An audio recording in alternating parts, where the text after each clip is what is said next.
I wanted to make a video about this rig that I put together for under 650 bucks. 600, 650, something like that.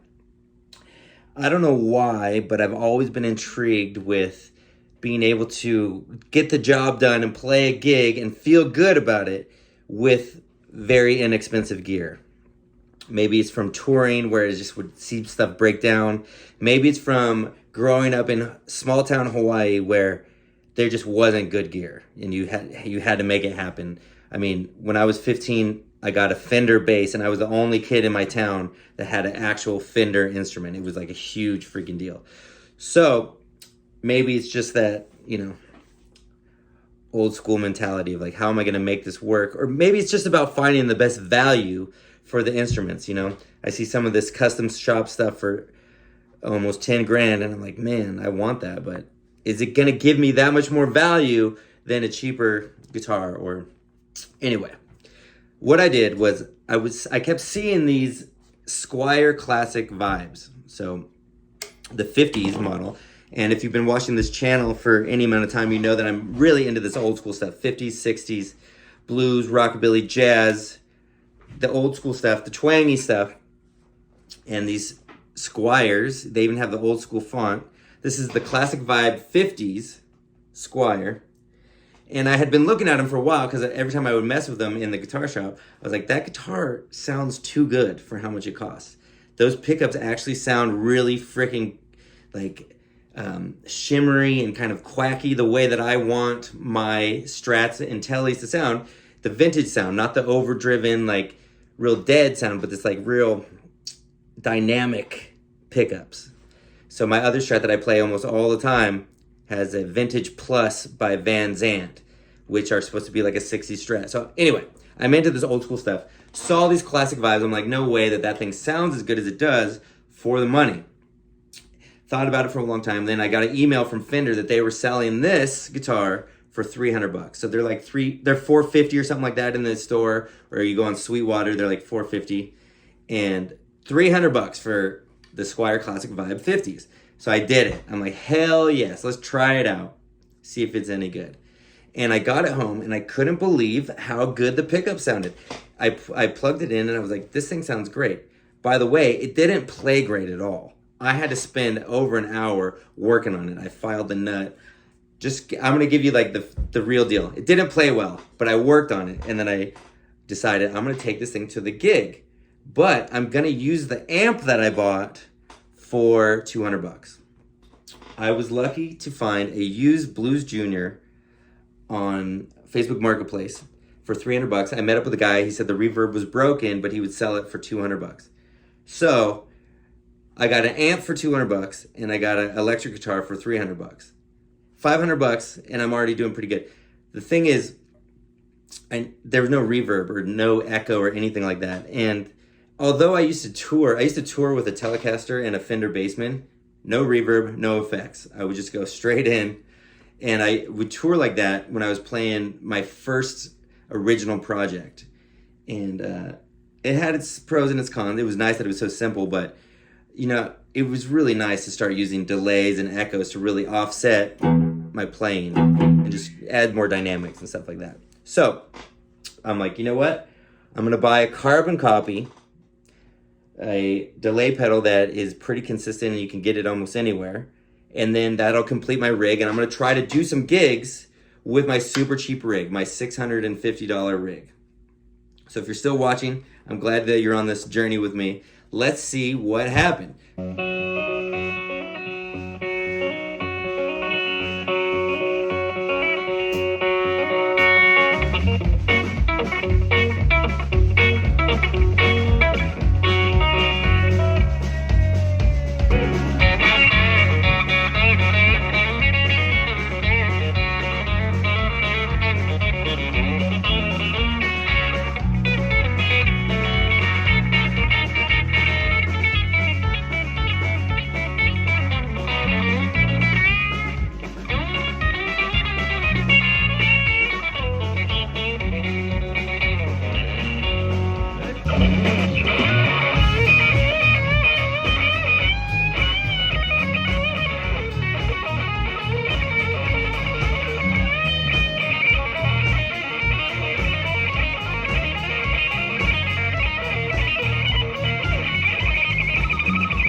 another thing that really made this whole rig work is that I use the volume knob a lot, and I do that already, but I really had to do it here because I didn't have like a ability to switch between overdrive unless I went back to the amp and like turned up this the volume knob.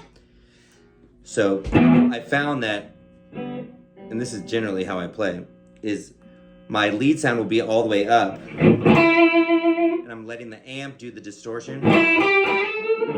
And if I want to play rhythm or I want it to be cleaner, I back off. I don't get really a volume difference, too much of a volume difference, but I definitely get a tone difference.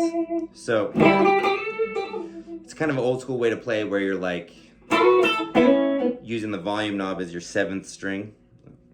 That makes sense. You're always touching it, crafting your tone with how much sound is coming through the guitar into the amp. It's a way old school way to do it. A lot of cats are using all these like different pedals and boosts and I mean, shit, I would rather use a amp switcher and have one amp is my lead overdrive amp and one is my clean amp. Sounded pretty good with the guitar just by itself. I really got some dynamics when I played with my fingers and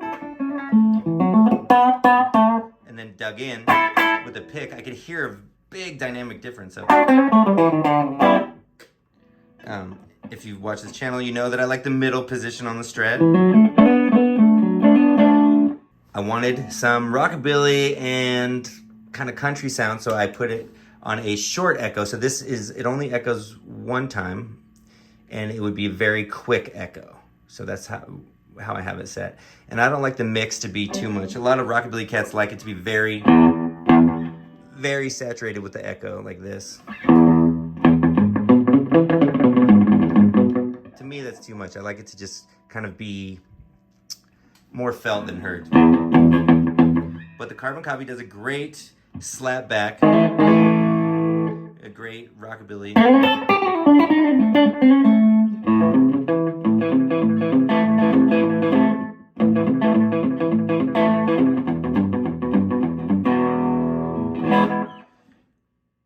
Sounded great to me. I was like, I think this thing's ready. But I also knew that I needed some longer delay, like if I was gonna play a ballad. So I made the delay longer. Even longer probably. And I wanted just a couple more echoes. So if I was playing like Sleepwalk.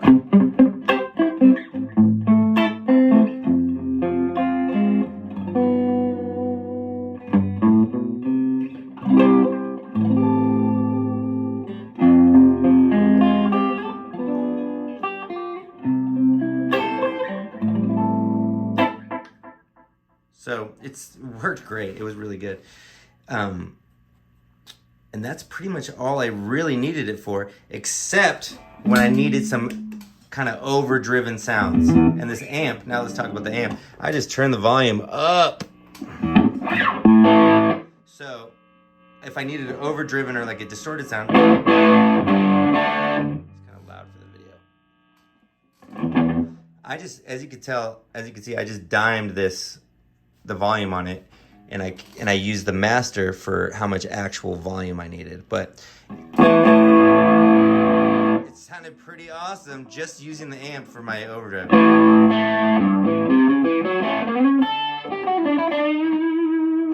So, using my volume knob, one more time. Here's nothing, just my volume.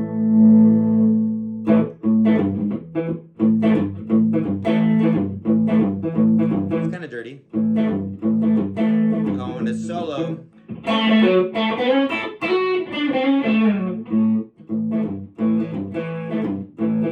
It's pretty good. Nice clean sound. Clean enough. If I needed it to be overdriven, or if I was playing power chords.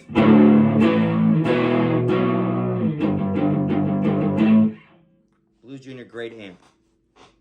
If I needed my rockabilly sound, turn these guys down. Yeah.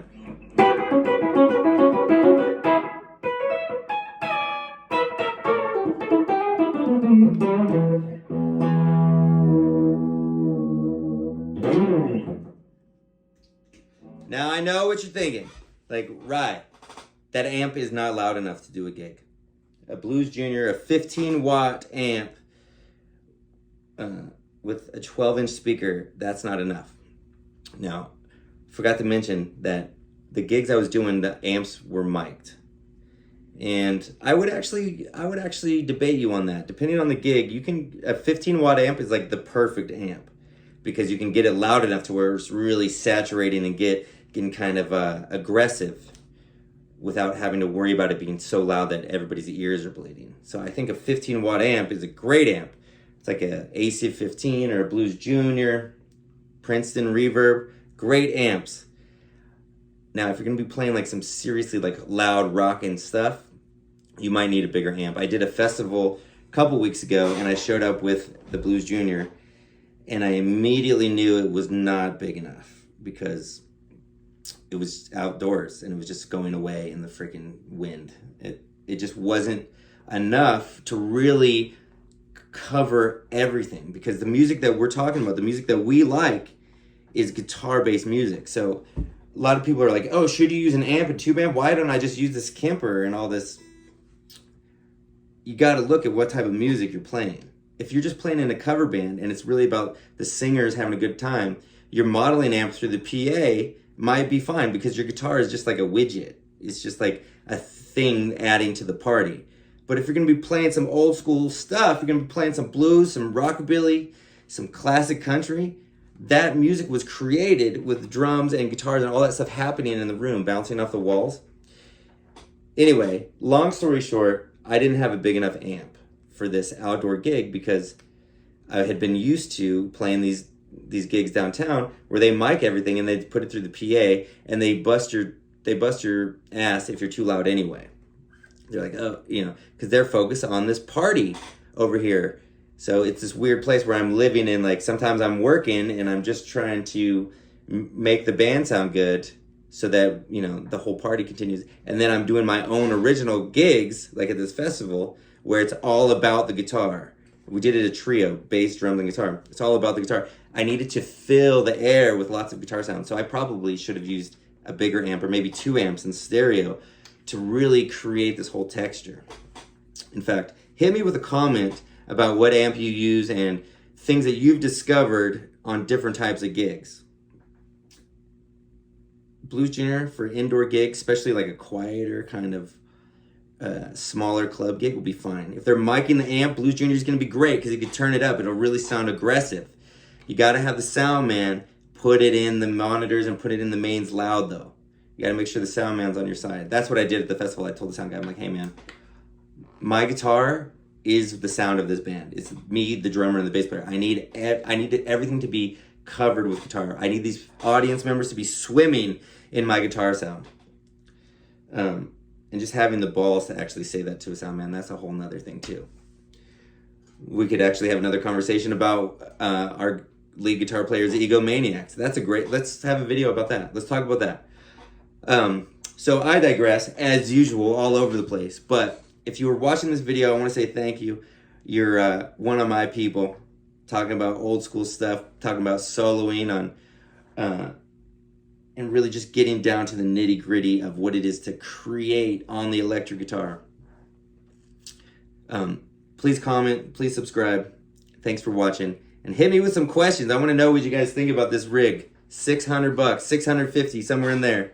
I mean, I'm not counting the headstock tuner I used or the cable.